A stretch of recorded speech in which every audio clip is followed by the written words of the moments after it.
All right, let's dive into something really cool today, a powerful, mythic story concept for what could be the next massive chapter in the God of War saga. And look, this isn't just about sending Kratos to a new location, it's about putting him through a completely new kind of trial. Let's get into it.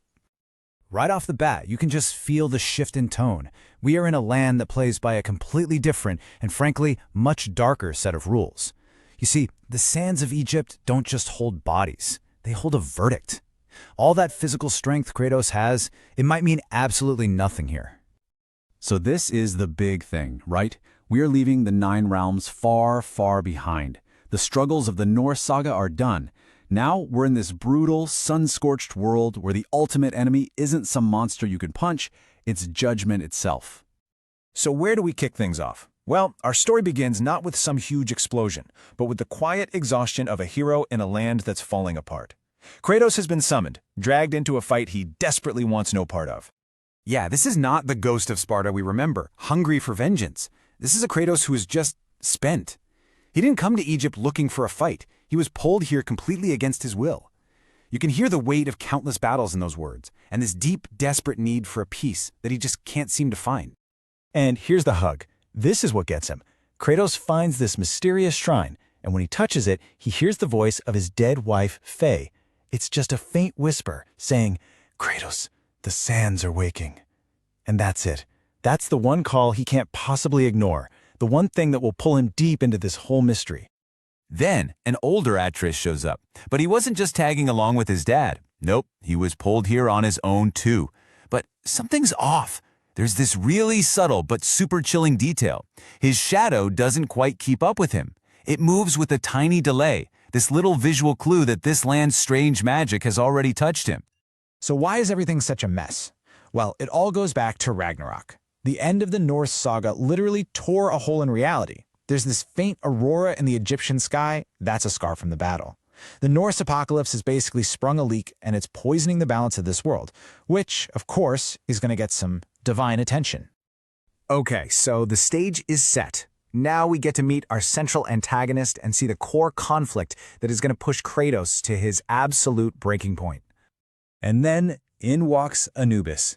But here's the thing, he's not some raging monster or a schemer. He's more like a calm, cold prosecutor. He doesn't see Kratos as a warrior he needs to beat. He sees him as a foreign sin, a trespasser whose crimes have now crossed into his jurisdiction and must be weighed. Now this is the central threat, the real boss fight. It's not about strength, it's called the weighing of the heart. Anubis can literally pull a soul's heart out and weigh it against a feather, the symbol of truth. And for a guy like Kratos, whose heart is heavy with the sins of killing an entire pantheon, well, you can see how this is a fight he just can't win with his fists. You see how the rules have just been completely thrown out the window, right? In the Norse realms, Kratos could just smash his way through problems.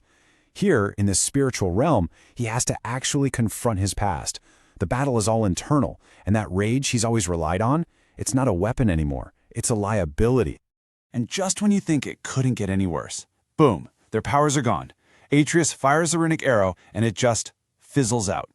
All their magic, their divine weapons, everything, it's all tied to the Norse realms. Here, in Egypt, they're basically powerless, facing a divine judge with nothing left but their wits. And then, the true horror of the situation reveals itself. Remember that creepy, delayed shadow we talked about?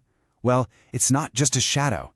It literally detaches from Atreus and forms into this terrifying creature, Amit, the devourer of the unworthy. And the big twist?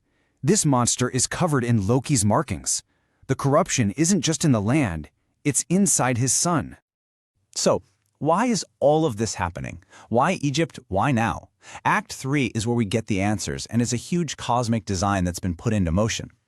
It's like a chain reaction. The energy from Ragnarok contaminated Egypt's whole balance of life and death. So, to fix it, Anubis started judging all these foreign souls that were bleeding through. And who just happens to be the most dangerous, sin-heavy foreign soul in all of existence? Kratos. He's not just some random trespasser, he is the final target. The whole thing was about him. As Anubis forces Kratos to relive his worst moments, killing Zeus, Athena, Baldur, we get one of the biggest moments of character growth for Kratos, maybe ever. He doesn't scream or fight back. He doesn't deny it. He just whispers, "I know." It's this quiet, powerful moment of total acceptance. The god of war is finally facing the man he was. And that moment of acceptance, it changes everything.